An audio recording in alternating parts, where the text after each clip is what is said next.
안녕하세요. 주식 투자 꼭 성공하실 구독자님들 반갑습니다. 주식 수익맨 정은호 인사드리겠습니다.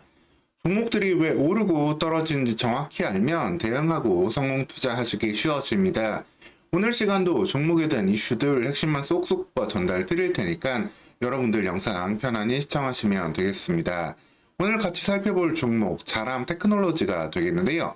국내 반도체 팹리스 기업으로 통신용 반도체를 주력으로 하고 있지만 AI용 뉴로모픽 반도체 개발 이슈가 주가의 상승 동력으로 작용하고 있는 상황이 되고 있습니다.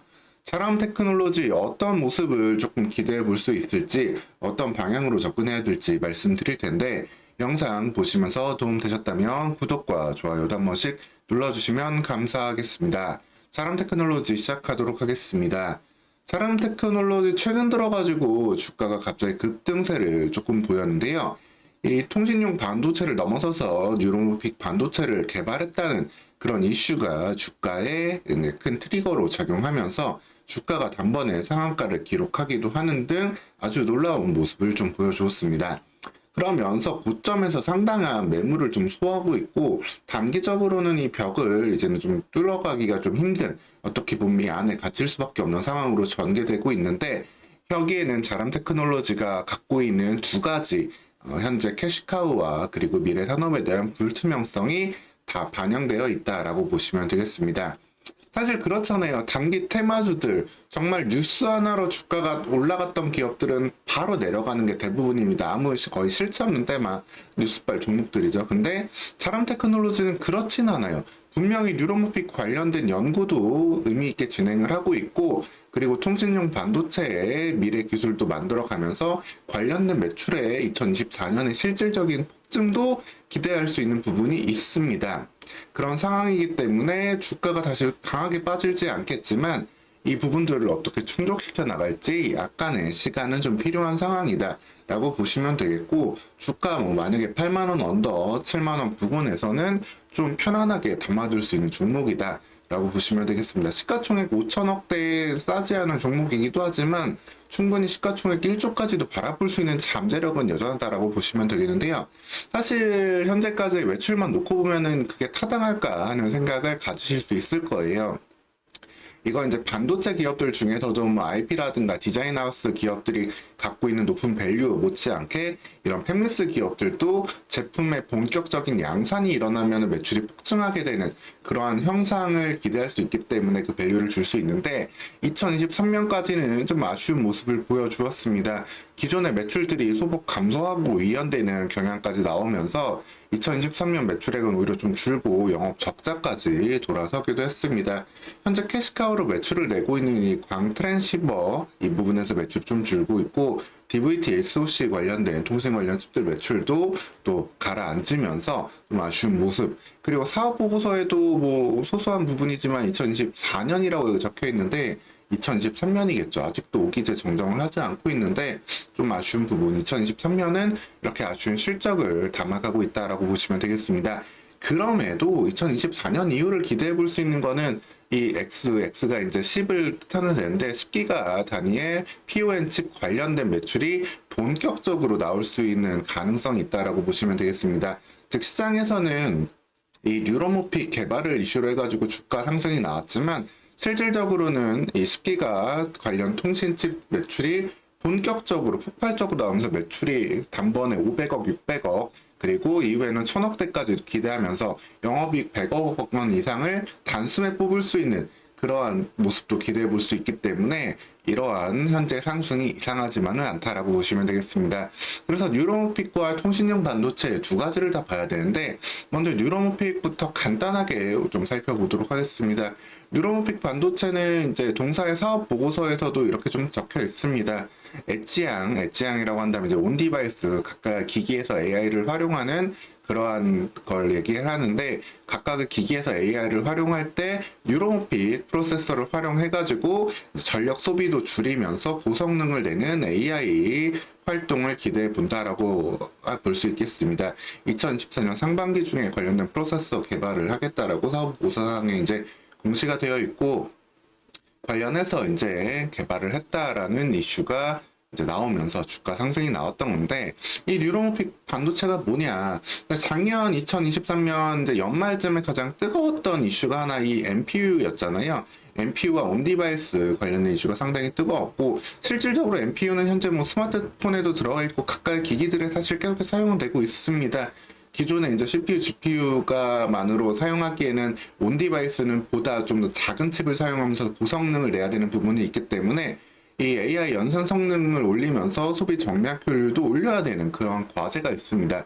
그래서 이제 1세대 반도체, 기본적으로 뭐 데이터 센터에서 대규모로 사용하는 게 이제 CPU, GPU 관련된 부분들, 엔비디아가 꽉 잡고 있는 부분이죠. 이분들이 기존의 시장이라고 한다면은 이제 에디 디바이스 추론용으로 넘어오면서는 NPU, 그리고 NPU보다 더 발달한 3세대 관련된 반도체로 이제 인간의 뇌를 모티브로 한 이 뉴런 반도체가 나올 수 있다라고 보시면 되겠습니다. 그래서 NPU의 진화 버전이다라고 좀 보시면 되겠고, 이를 통해서 이제 시냅스를 건드리면서 각각의 연산을 강하게 돌려주는 역할을 하게 되는데, 여기를 만들기 위해서는 특별한 좀 소자들을 개발을 해줘야만 이 관련된 칩들의 역할을 할 수 있게 됩니다. 근데 이 소자 개발까지 현재 조금씩 더 진행되고 있다라는 기대감을 갖게 되고, 이 NPU의 시장까지도 뉴로모픽이 조금씩 잠식할 수 있다 라고 보시면 되겠습니다. 다만 이 부분은 뭐 조금 아쉬운 부분은 현재 이 뉴로모픽 반도체 관련된 연구는 전 세계적으로 계속해서 다 이루어지고 있고, 소규모 패밀리스들도 특히 다 집중을 하고 있는데, 아직까지 어디에서 얼마만큼의 파일을 가져갈지는 그게 좀 물음표가 되어 있습니다. 왜냐하면 결국에 아직까지도 이제 고성능 대규모 칩, 엔비디아의 칩들 같은 칩들이 필요한 부분이 이 데이터 센터 쪽이 되는데, 여기에서는 여전히 고성능의 칩을 사용하고 있고, 여기에서 이런 뉴로모픽이나 NPU를 사용할 가능성이 여전히 낮은 상황이거든요. 어쨌든 양으로 때려 넣고 계속해서 학습을 돌리면서 AI를 발전시켜야 되는 부분이 있기 때문에, 이 부분에 맞는 이제 NPU나 이제 뉴로모픽은 아직까지 좀 먼 상황이고, 이제 엣지 디바이스용으로 관련된 시장들을 하나씩 만들어 갈 텐데, 얼마만큼의 실질적인 시장 파일을 가져갈 수 있을지, 그리고 경쟁에서 누가 이길지는 아직까지 조금 불분명하다. 그럼에도 이러한 뉴로모픽 반도체를 조금씩 선두화가면서 연구해가는 그런 기술력을 바탕으로 한다면, 이 부분은 충분히 계속해서 밸류에 영향을 줄 수 있는, 똑같이 PER을 10배 받는 대신에 20배 이상으로 받을 수 있는 그런 기대감의 원천이다라고 보시면 되겠습니다. 그래서 사실 이 부분은 좀 개인적으로 오히려 좀 아쉬운 부분, 이 부분만 있었다라고 한다면 주가는 좀 조정폭을 길게 받아도 이상하지 않을 수 있다라고 볼 수 있는데, 더 여기서 기대해 볼 수 있는 거는 실질적으로는 이 통신용 반도체가 되겠습니다.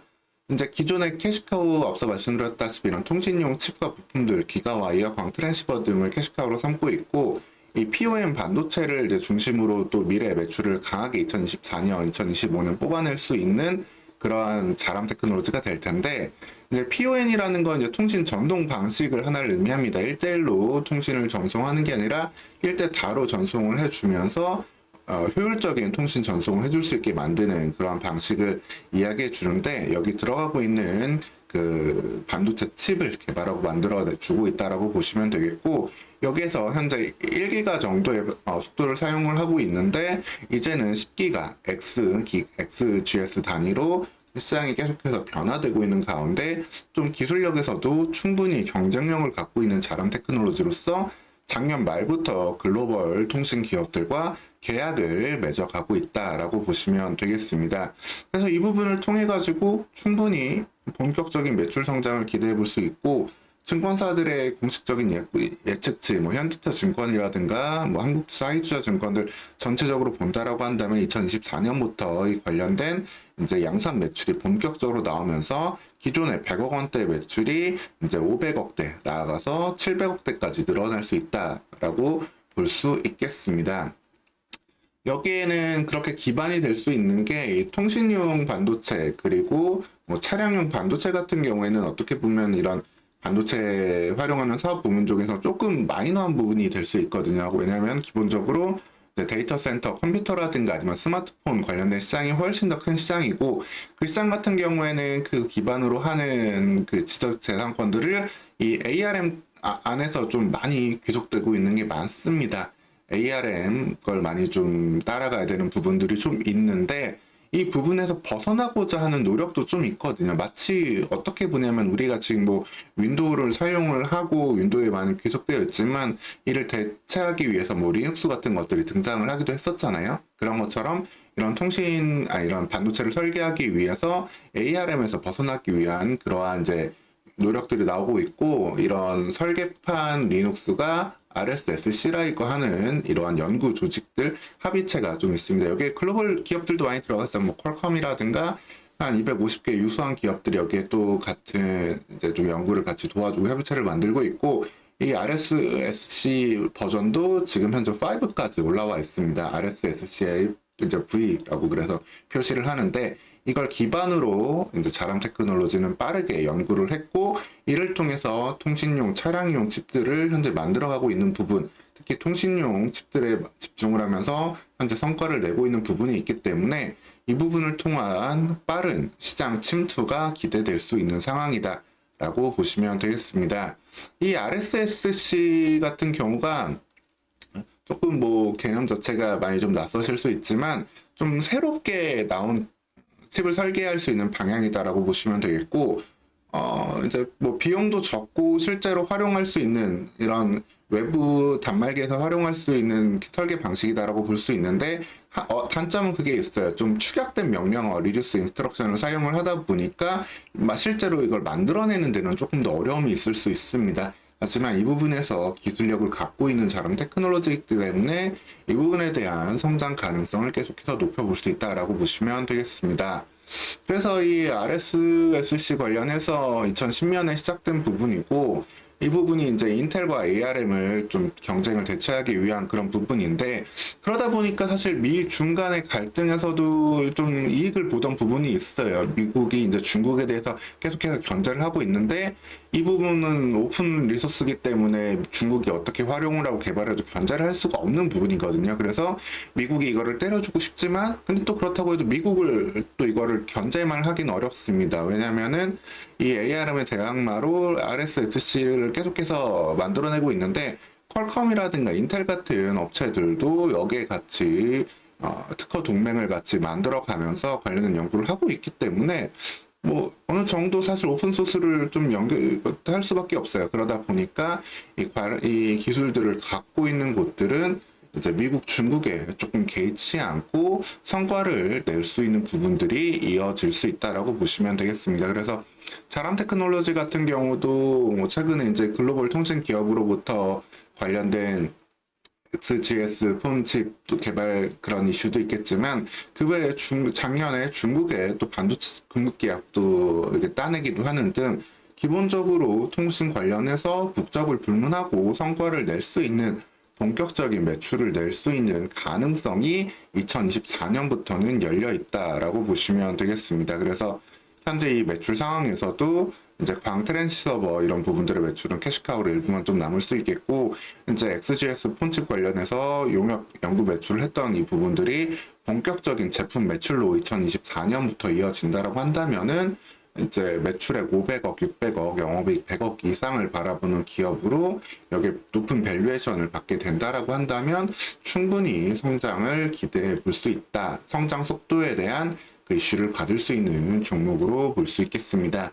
다만 이 부분들도 결국에는 실질적으로 매출이 찍히는 거를 좀 봐야 되겠죠. 좀 지연되거나 이런 부분들이 나온다라고 한다면 주가가 움직이는데 다소 시간이 걸릴 수 있는 부분이 될 테니까, 그래서 단기적으로 한 1, 2주 정도는 최소한 이 구간대에서 좀 조정이 나올 수 있다라고 보시면 되겠고, 이 조정 기간을 활용해서 일정 부분 조금 담아 두신다라고 한다면은 충분히 유럽 반도체 외에 통신용 반도체 매출로도 다시 한번 2차 상승을 기대할 수 있는 힘은 남아있다. 2분기, 3분기 중에 언제든지 이 고점을 강하게 뚫어낼 수 있는 힘, 여름쯤에 한번 기대해 볼 수 있겠습니다. 오늘 시간 이렇게 자람 테크놀로지가 최근에 상승을 했던 이유, 그러면서도 조정 이후에도 다시 한번 올라갈 수 있는 잠재력에 대해서 좀 말씀을 좀 드렸고요. 이어서 통신 그리고 반도체 관련해서 챙겨볼 종목들 계속 있으면 말씀드릴 테니까 여러분들 영상 편안히 시청하면서 성공적인 투자해 가시길 바라겠습니다. 오늘 시간도 영상 시청해 주셔서 감사합니다.